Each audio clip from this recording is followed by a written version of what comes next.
Hey church family, this is Josh Preston, and I'm one of the pastoral residents at Second. And my go-to passage is Habakkuk 3:17 through 19.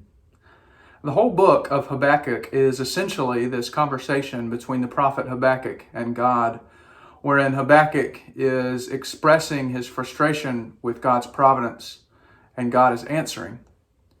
And by the very end of the book, in the final passage, and this is what Habakkuk is able to say. Though the fig tree should not blossom, nor fruit be on the vines, the produce of the olive fail, and the fields yield no food. The flock be cut off from the fold, and there be no herd in the stalls. Yet I will rejoice in the Lord. I will take joy in the God of my salvation. God, the Lord, is my strength. He makes my feet like the deer's. He makes me tread on my high places. You may recognize that passage from a recent devotional that Pastor George wrote for our website. It's actually an excerpt from a sermon he preached about 6 years ago now. And he preached that sermon just 2 weeks before my wife, Alyssa, and I were about to get married.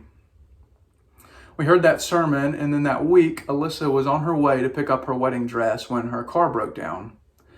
So she called me. I drove out to get her. We called a tow truck to take the car to a mechanic, and then we drove on to get the wedding dress. And as it turns out, it was actually the same day that I was supposed to pick up my suit. And so we drove across town, got the suit, got back in the car, turned the key, nothing. 2 cars had broken down in as many hours. And it was in that frustration, panic, and anxiety that in His goodness, the Lord used His Spirit to remind us of this passage. Though the fig tree should not blossom, nor fruit be on the vines, and I will rejoice in the Lord. I will take joy in the God of my salvation.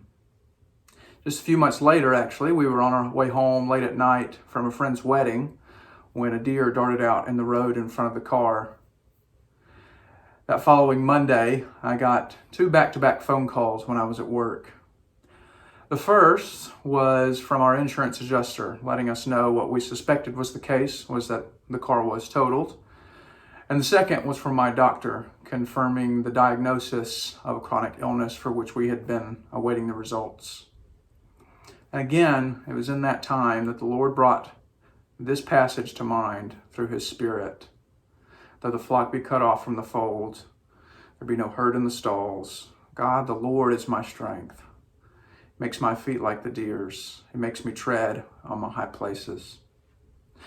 It's become this common refrain in our house now that whenever we face some circumstance for which we're unsure how God is going to provide for us, and we're anxious about it, we just repeat a couple lines from that passage to one another, reminding each other of the truth of God's Word and His provision and His goodness for us. But why can we say that? Why can we take joy in God even when our circumstances cause us to question His plan? I think the very thing that we're celebrating this week provides part of the answer. If you think about it, for the followers of Jesus, when He was crucified, it must have felt like the ultimate defeat. They'd left everything to follow Him and had invested their whole lives in following Him. And so when He died, it must have felt like the ultimate defeat for them. They must have been crushed. But it was precisely at that moment that God was accomplishing the plan for which He sent Jesus in the first place. And God knew something that they didn't. He knew that in 3 days' time He was going to raise Jesus up from the dead. And in so doing, He would be defeating all the effects of sin and death in the world through Christ. He would, as Tolkien says, make all the sad things come untrue. That's the paradoxical reality of the gospel that we believe as Christians. That even when everything else speaks to the contrary, the gospel's still true. God's still in control, and Jesus still wins.